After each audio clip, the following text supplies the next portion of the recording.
Hello everyone, this is Defense Politics Asia, and this is the summary for the day of 931 for the 11th of September.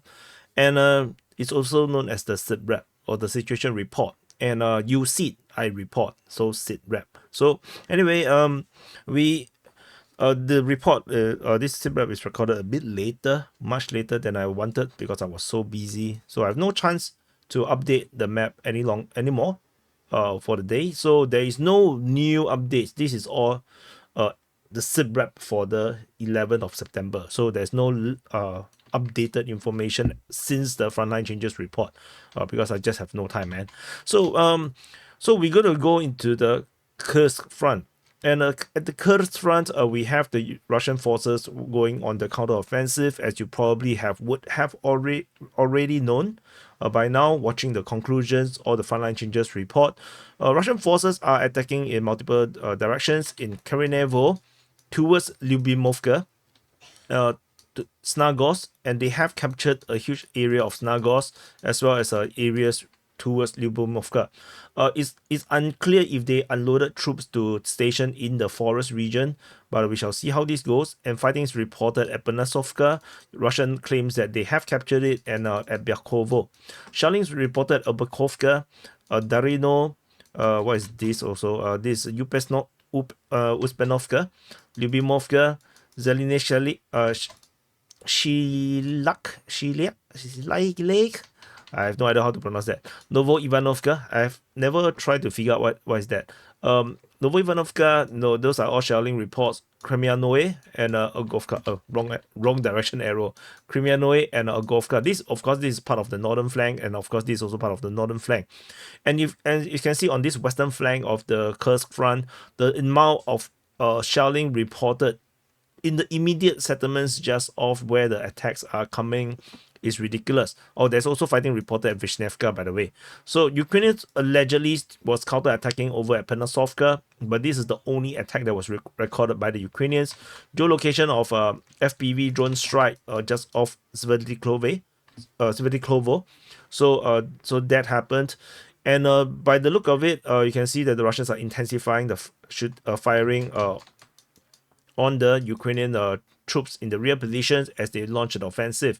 So this is the situation as per the frontline changes report when I chunk it out. And so the today's action, I still have no idea. I haven't had a chance to look at it yet, but I would imagine no, the Russians are doing pretty well. But so if I still have the energy, because I have been have an intense day for the whole day. So if I have energy, I'll do the conclusions. Then I will actually do some updated information, the breaking information, if I could. So so this is the current situation in the west. Over in the northern flank, northern flank also got a bit busy. So other than, of course, all these attacks that is already, I already mentioned, and the shelling, Russians attack at Ogovka, Kremyanoe. Geolocation of Russian forces at Kalinov confirmed Russians full control over the highway. And the Russian also claimed one of the forests in this region. Ukrainian forces was airstrike, but in one of the forests south of the other forest that the Russians claimed. But this is already inside the Ukrainian territory that under our mapping. Russians are attacking at Progrebki, Olovka, Novaya Storkina, and Malaya Loknia, Kamishivka, as well as Kositsa. So you can see the Russians are launching a lot of attacks all over the place, but of course many of these could just be fire attacks. It could be just shelling, FPV drone strikes, artillery shelling. It could be this kind of thing as well. So the only firm one is, of course, the one on the western flank, because that was already geolocated. There's video footages and whatnot. The rest probably are not proper offensive per se. They are still harassment and attrition war against the Ukrainian forces, and there's no Ukrainian attacks around this northern flank. Over on the eastern flank, Ukrainian forces are actually attacking in this area here. Okay, so I would just put it as the eastern flank together with the south, since mainly it's just Borki. Russian forces are attacking Martinovka. They are shelling Kamalkov, Makhanovka, Korilovka, Goevo. They are attacking at Fanasievka, Ulanok, Borki. Ukrainians are attacking at Chkaskaya Konopelka, Fanasievka as well as Boroki. I keep forgetting the name. So this is the current situation in the southern flank or the eastern flank of the front line. Geolocation of a destruction of tanks by drones in the Suja region. So that's about it. So as we zoom out from the Kursk front, we look at the shelling reports. Mainly the shelling seems to be in the Sumy region. If we're shelling at Sumy, Stepanivka, Pischane, Biatisia, and what's this? Malakochaskivka. So these are the shellings around in the Sumy region. I think there are some shellings also in the Kharkiv region. There's Kharkiv, Putaskoro, Svesa, as well as Yampil. So some of these shelling. So this shelling reports, I may not do it forever. So once the Kursk front start to wind down, there will be lesser need to kind of monitor, because the whole point of the monitoring of this shelling is to see Ukrainian actions. What are they doing? Because if there's a lot of shelling in a specific place, there might be a massive gathering of Ukrainian forces. So something to take note of. Oh, I missed out this part, is that Ukrainians still are trying to strike Russian pontoon crossings, but clearly this is already failing to stop the Russians from attacking. So yeah, this is what it is. And one of there's shelling also at Bilopilia, and there's also some weird stuff is that the Russian report of the shelling went really far. We have Otiaka, Semenivka, as well as Raki, and these are all just very far. One is near Konotop. The Otiaka is a major settlement itself, and Semenivka is like a place where the birds don't even want to lay eggs. So but it's really far away. So it's a bit weird that the Russians are reporting shelling from this far out. So yeah, I will monitor and see how this goes. There's also shelling reported at Rososhi, which is not important as well. We go into the Kharkiv front. So at the Kharkiv front, Russian forces are attacking at Mali Prokori, probably just shelling, not shouting, but it's the same, it's okay. Shaolin temple, Shaolin monks is alright too. Lipsi, there is Shaolin temple detected in Kharkiv, as well as attack at Taike. So or TK. So this is the also at this what is this please? Hatishchev. So the interesting thing is the fighting at Hatishchev. So the rest, these are all pretty common. The shelling at Prokodi, Mali Prokodi, the shelling at Kravske, these are pretty common. Fighting at Lipsi, very common. Fighting at the Taiki, very common. But fighting at Hatishchev is a little bit interesting. Why would they be fighting around here? The last report of fighting around here was like in June, and the Ukrainian side is also in June. So it's been months, but since there's any fighting around here, so this is a bit of an unusual, weird thing that appeared. So something to take note of. I wonder if the Russians decided to do some pontoon crossing and start to cross the river through and go through the forest to start to flank Voschansk. Could that be the case? I have no idea. Because tentatively the kill zone is working pretty well for the Russians, but I doubt the Ukrainians are going in anymore. At least not in big numbers, tentatively. So that's all from the Kharkiv front. We move into the Kupiansk front. At the Kupiansk front, there is multiple shelling over at Petropavlivka. These are all airstrikes geolocated by military summary. In terms of fighting at the Kupiansk region, this Kupiansk, there's only Sinkivka that was being reported. These are all airstrikes. So that's all from the Kupiansk region. Moving into Pischane. At the Pischane front, there is fighting reported at towards Khrushchevka, towards Kolesnivkivka, towards Lozova, Stemakivka, and Andrievka. Geolocation of Russian forces south of Berestove doesn't really change the front line. However, there's one in the north of Pischane. This one, however, is pretty significant because Russians are now detected in the forest line north of Pischane, which means that the Russians have actually captured pretty much the wider northern region, and they're now moving in the direction of Kupiansk at this rate, and they are also expanding the control the safety of Pischani at this moment. So fighting is of course reported towards Klishkivka and Kolesnivkivka. So let's see how this develop. The Russians, in my opinion, is not in a rush. They are definitely going to secure this salient. As you can see, this salient is very outstanding. So it is always a danger. Ukrainians could potentially attack it in a pincer, but of course, I don't think the Ukrainians have the capability right now to do this. The combat capability is severely damaged, not just from the Zaporizhia counteroffensive, by the defense operations against the Russian offensive, and now by the Kursk offensive. So the Ukrainians are going to have a lot of problems when it comes to expecting them to go on some offensive actions. Over in the Svetove front, we have fighting reported at Svetokhlebove, at Druzhia Lyubivka, Kharkivka, Makievka, and Nevsky. So generally, not much change around here. Is the strategic situation remains the same. The Russians are pushing, but how hard? There's nothing. There's no way to tell. Over in the Crimea front, there is fighting reported at Terny and Dibrova. So reports coming from the Ukrainian Defense Ministry, and that's all from the Crimea front. Moving into Sivers, at the Sivers front, there is only one report of fighting at Vimka that was reported. So that is all from this region. Moving on from the Sivers front, we move into the Bakhmut front. At the Bakhmut front, suddenly there's not much reports of fighting. There's only fighting reported at Kalinina. So at Kalinina, the Ukrainian mapping have claimed that the Russians have taken the entire forest, which makes perfect sense. This is very logical. So nothing to complain about this. And over in the Klishevka region, the last time we have a geolocation of Russian soldiers getting destroyed by some FPV drones, very far away from Klishevka. However, since then there is no confirmation of any sort of Russian presence around here, and there's of course no Russian offensive coming across the canal or along the canal. And the Ukrainian mapping Ukrainian sources have probably confirmed that this entire area has been retaken by the Ukrainians. So the Ukrainian mapping have reclaimed this area, including the northern part of Andriivka. So the Ukrainian claims has expanded back.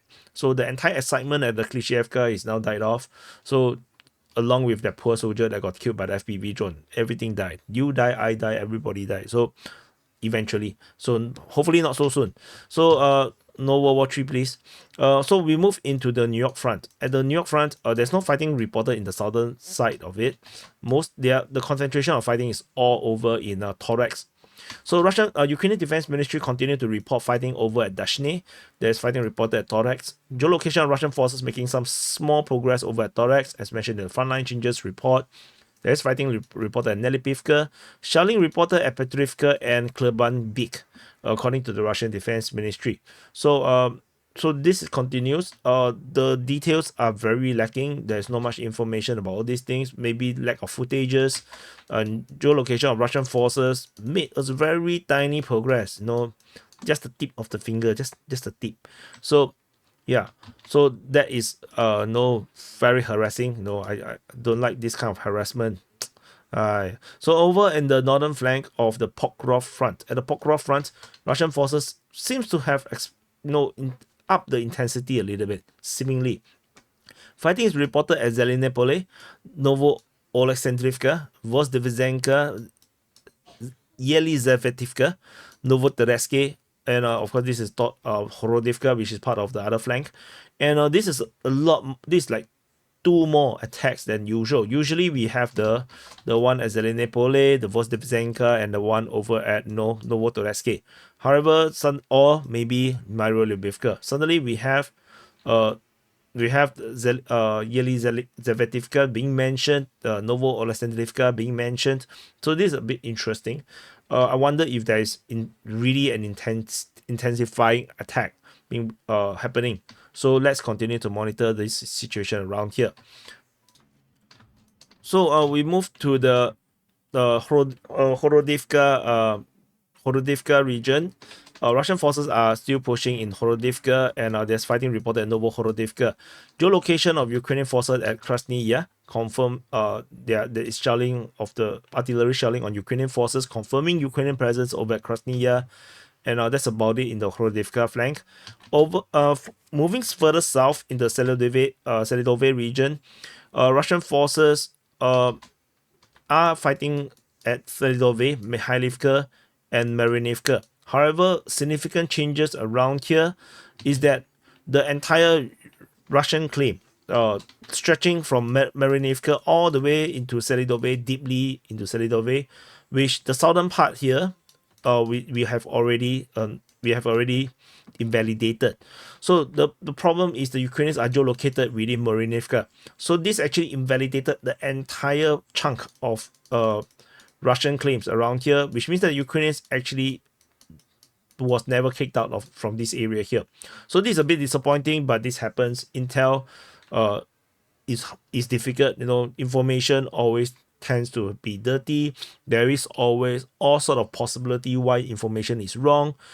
It could range from the person hear the wrong thing, the geolocation is wrong, or even certain sources just trying to be funny, or they are just trying to be famous.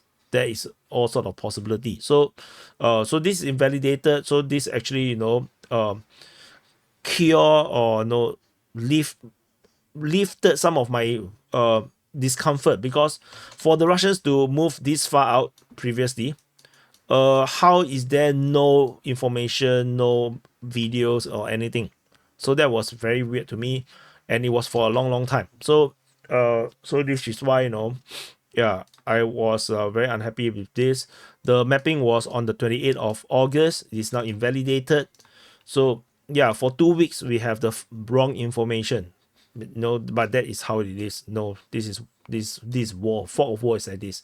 So over the Ukraine's region, the Ukraine's region, there is fighting reported at Ukraine's. Russian forces captured Lysivka. So, and Russian claims that they have taken most of Ukraine's. Based on the confirmed information from Deep State UA, the lines is not that far away. It's only up to this point. So, and then, however, we already have Russian Defense Ministry mentioned Sukurini already. So I wondered if it's just shelling or if there is some kind of attack heading towards Sukurini. So we shall continue to monitor the situation around here, and we move off to the Nevelsky region. So I have mentioned about this potential collapse or impending collapse, and the collapse have happened. Based on Ukrainian mapping, the Russian forces have captured massive amount of grounds in Nevelsky. So this I already mentioned in the frontline changes report. I wouldn't rehash again, but the collapse will continue. Because this area is undefendable. I have already mentioned in one of the conclusions. If you missed it, so don't miss reports next time. So that's all from this Nevelsky region. Over in the Marinka region, Russian forces attacking at the Voyeda region and Georgievka region. Russian claims to have straightened the front line, so nothing special about that. Over in this Konstantinivka, Vodiane region, Russian forces attacking towards fighting in the Konstantinivka region towards Katerinivka. The Russian mapping claims a bit bigger control over Vodiane, and there's fighting reported at Vodiane. So that's about it here. Over the Voleda region, we have fighting reported at Pavlivka as well as Voleda, with Russian claims to have captured the entire of the South Donbass coal mine number 1. So that's about it from the Voleda region. There is no more advanced information as per the yesterday's report. Nothing over the Velika Novoselka sector or the Prashestivka region. We move into the Zaporizhia front. At the Zaporizhia front, we only have one attack being reported at Malatomachka, but that's about it in the Zaporizhia front. And for those that are wondering, I'm moving too fast or zooming in too much or zooming out too much, the map is in the description below. You can actually look at this map. It's open to public, so you can check out all the sources. Everything is sourced. I don't make things up. So over in the Kherson front, at the Kherson front, we have shelling reported at Yakhinka and Sadove.